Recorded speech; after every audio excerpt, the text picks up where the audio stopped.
Committee be pleased to state, does the Clear Town Committee still exist? And the answer is yes.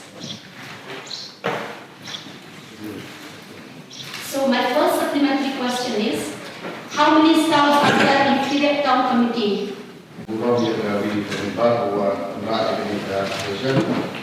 Dekat kam pemandat staff UM for kandidat Clear Town Committee di atau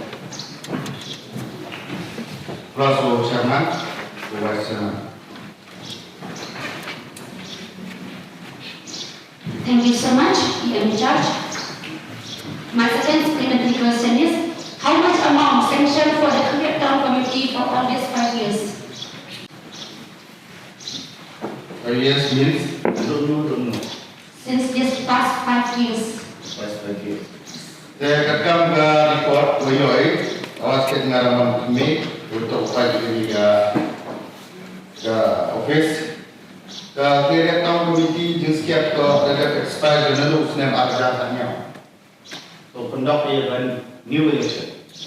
Mulai dari jauh pemilihan, naga pok kami ke komiti lagi ke council ni kemari ke election.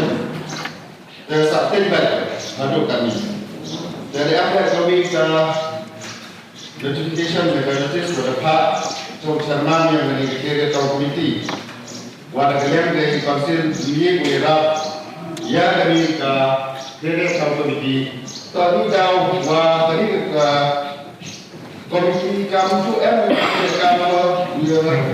selain tiga komisi pun dibentuk ujian ke dalam dalam review kamu nanti di Clear Town Committee mana constitutionary body dan ke local self body dan ketika ke self functioning kalau ketika review ke council ni berapa yang ketika Town Committee dan ketika Thank you so much, PM Charge, for information.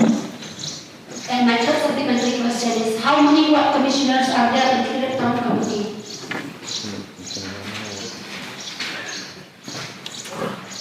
Rekam ke report di ward commissioner MD Santi. The Clear West, Clear East, the Clear East, the Clear West, the Clear East, Clear West, Clear East, Operation Road. Santi di kaki